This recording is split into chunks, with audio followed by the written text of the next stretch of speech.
Eh bien bonjour à tous, bienvenue sur cette nouvelle vidéo du potager prodigieux. Aujourd'hui on se retrouve fin mai pour un tour du potager. Allez, c'est parti.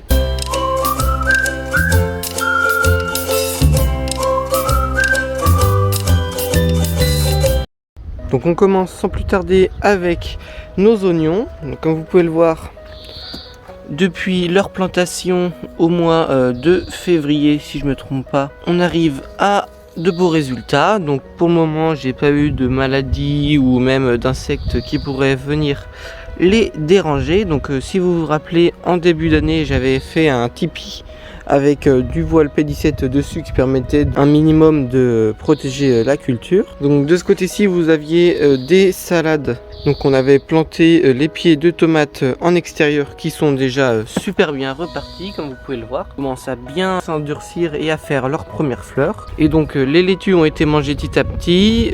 Donc ici j'ai planté un pied de courgette et un deuxième va venir à la place de la dernière laitue dans les prochains jours. Vous avez des œillets d'Inde entre chaque pied et je viendrai rajouter des plants de betterave quand ils seront prêts à être piqués. Donc on poursuit avec nos deux carrés potagers. Donc le premier qui a été plus en avance étant donné que j'ai commencé la plantation plus tôt. Comme vous pouvez le voir, donc c'est rempli de betteraves. Donc là ça doit être de la betterave Kyoga. On peut voir déjà à travers. Donc vous avez à ce niveau-ci un pied de tomates cerises et un pied d'œillet d'Inde à ce niveau-ci. Donc dans ce second carré potager vous avez deux plants de tomates. Donc comme vous pouvez le constater, tous les bacs sont entièrement paillés. Donc c'est du broyat de la haie de mon jardin. Nous avons passé au broyeur, donc ça nous permet d'avoir un paillage qui est assez durable dans le temps jusqu'à la fin de cet été. Et donc on termine avec la dernière plate-bande de gauche. Encore 5 pieds de tomates et toujours dans le même principe, 2 courgettes.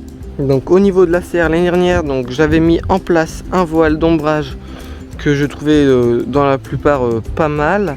Mais c'était pas non plus la meilleure solution pour ombrager une serre. Donc là j'ai décidé d'appliquer donc ici du blanc de meudon. Donc en fait c'est de la craie. Donc dilué dans de l'eau. Donc je suis venu passer ça au rouleau sur près de la totalité de la serre, sauf au niveau des coins où le soleil ne tape pas. Et donc franchement je crois que c'est une des meilleures choses que j'aurais pu faire. Maintenant, même avec des températures où aujourd'hui on va avoisiner les 30 degrés sans problème, on n'a pas une sensation de chaleur au sein de la serre. Et même au niveau des plants, les plants de tomates pour le moment n'ont jamais été en stress où on pourrait voir les feuilles toutes molles et fléchies durant la journée. Donc je suis plutôt très content de mon petit achat. Nous rentrons dans la serre. Donc comme vous pouvez le voir, alors là vous avez deux super beaux plants de tomates, donc ils sont encore plus réussis que l'année dernière. Je suis vraiment très content. Donc l'année dernière j'avais mis 13 pieds de tomates sur cette plate-bande-ci. Là du coup j'ai baissé à 10 et franchement donc vous avez vraiment deux grosses tiges comme vous pouvez le voir.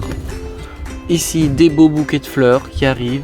Donc ici à chaque fois si vous voyez des fleurs qui sont manquantes, donc c'est moi qui peux venir aussi en enlever quelques-unes, puisque quand vous avez une vingtaine de fleurs sur un bouquet, vous savez évidemment que vous n'aurez pas 20 tomates car certaines n'arriveront pas à terme. Donc j'ai laissé un gourmand dès le début de la plantation, donc à ce niveau-ci, donc pour ce plan-ci. Donc ce qui me permet d'avoir déjà un gourmand qui rattrape en termes de taille la tige principale. Et donc toujours avec des bouquets qui vont pas tarder à arriver. Donc voici au niveau des pieds de tomates. Vous avez les premières tomates qui commencent à arriver. Donc je vais essayer de vous montrer ça comme ceci. Donc ici ça doit être de la Verna orange, donc c'est de la cœur de bœuf orange. Au niveau du plant greffé, donc là on est plutôt très bien parti. C'est le premier en termes de taille, mais de toute façon lors de la plantation c'était le plus grand. Et les premières tomates les plus développées sont pour le moment sur ce pied-ci. Donc pour ceux qui n'avaient pas vu la plantation, je viens les tutorer sur de la ficelle en coton. Et je viens utiliser des clips de maraîchage pour les faire monter. Donc toujours pour un gain de place, vous avez deux petits œillets d'Inde par-ci par-là. Et des betteraves que je trouve vraiment bien au potager. On peut venir les mettre un peu partout à chaque fois qu'on a un peu de place. Comme ceci. Du côté droit de la serre, vous avez nos poivrons Donc c'était la deuxième année que je faisais mes poivrons et là j'en suis encore plus content. L'année dernière je les avais peut-être mis un peu trop donc dans la maison, ils avaient un peu filé, ils sont vraiment super beaux. Là il y a les premières fleurs de poivrons qui sont déjà ouvertes, donc on espère de belles récoltes. Donc les dernières laitues qui ont été mangées il y a déjà près de 3 semaines ont été remplacées il y a quelques jours par de nouvelles laitues. Ensuite donc j'avais fait un semis de betteraves. Donc avec la chaleur, en fait, il n'a pas si bien poussé. Mais dans l'ensemble, j'ai assez de betteraves par rapport à ce que je veux faire. Ici, vous avez donc des tournesols. Donc il y en a qui font 3 mètres de haut et d'autres qui font même pas 1 mètre. Donc pour venir disposer ça un peu là où je trouve de la place et qui pourrait être joli dans le potager. Donc là, comme vous pouvez le voir, il manque de l'eau alors qu'on est en tout début de journée. Donc je vais venir les arroser juste après la vidéo. Après une seconde tentative de semis de carottes, comme vous pouvez le voir, le semis a enfin marché, donc je suis plutôt content. Là je suis venu éclaircir déjà 2 fois. À ce niveau-ci vous avez une quinzaine de godets de haricots verts que je vais venir planter prochainement dans la grande plate-bande du jardin que vous allez voir juste après. Des œillets d'Inde en attente de plantation. Et pour terminer avec ce côté, vous avez du coup de la laitue à couper. Donc on a fait déjà 2 grosses récoltes qui permettaient en fait juste sur cette petite longueur de compenser comme si on avait récolté 2 laitues à chaque fois. Les oignons ont été plantés un petit peu après ceux que vous avez vu au début de la vidéo. Et toujours les betteraves. Donc je casse quand même quelques feuilles pour en fait les concombres que j'ai plantés. Mais dans ces cas-ci où par exemple vous avez cette feuille que je trouve qui gêne, hop. Et comme ça, ça laisse un peu plus de place, juste le temps que le concombre commence à grimper, parce qu'après les betteraves feront ce qu'elles veulent. Et j'allais juste oublier, mais comme vous pouvez le voir, j'ai planté ici du basilic, un plant de persil et de l'aneth pour le potager. Donc on revient au point de départ pour vous montrer la culture de petits pois. Je me suis surpris à 2 fois comme le semis de carottes pour la réussir. La première s'était fait complètement manger par des espèces de larves en pleine terre. Et du coup j'avais retenté quand même quelques temps plus tard avec une protection avec mon petit châssis en verre que j'avais monté. Et là maintenant les gousses sont déjà bien formées. Il faut juste attendre que les grains se développent. Donc on poursuit au niveau de la grande plate-bande, donc où sont les petits pois. Donc vous avez entre les laitues et le grillage des petits pois, des betteraves qui avaient été plantées. Donc celles-ci sont pas très bien développées, mais à partir de là ça explose.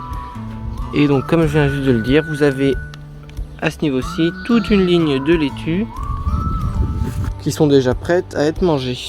Ensuite j'avais tenté à ce niveau-ci, comme vous pouvez le voir, j'ai fait une butte pour faire des haricots verts. Et en fait on a eu de grosses pluies à un moment et c'est venu complètement drainer et faire une croûte au niveau de la surface de la butte. Donc rien n'a poussé à part 2-3 trucs à ce niveau-ci. Et on a eu aussi le problème, et encore toujours, de limaces qui viennent attaquer la culture. Donc j'ai décidé, comme vous avez pu le voir dans la serre, de faire un semis en godet. Et donc lui, je suis sûr de sa bonne germination, et je viendrai tout simplement les repiquer au niveau de ma butte. Juste à côté, là où c'est un peu plus foncé, un semis de carottes qui lui, j'ai cru qu'il n'allait pas fonctionner. Lui en fait au bout de 15 jours, on peut voir qu'il commence à sortir. Le poireau que vous avez pu voir dans un gros godet a été repiqué en pleine terre il y a une semaine environ. Donc là j'ai fait 2 petites rangées étant donné que j'ai pas énormément de place. Donc 2 petites rangées butées pour l'enfoncer au maximum comme ceci. Donc on a eu une bonne reprise. Donc pour ceux qui ne savent pas comment les planter, vous venez couper d'abord donc au niveau de la hauteur de la feuille centrale du poireau, donc qui est un peu plus basse étant donné que c'est la dernière qui pousse.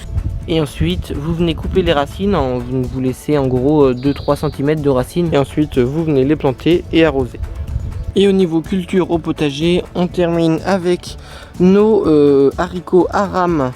Donc ici c'est des haricots aram La Vigneronne qui viennent de chez Cocopelli. Donc je suis venu les faire en godet, donc comme ceux qui vont bientôt venir au niveau de la petite butte. Donc j'avais mis 5 graines par godet, là par exemple il y en a 4. mais il se développe plutôt bien. Et donc on va terminer la vidéo sur ce beau parterre de fleurs pour les insectes pollinisateurs. Donc si vous avez aimé la vidéo, n'hésitez pas à liker, partager, vous abonner. Et moi je vous dis à très bientôt. Au revoir.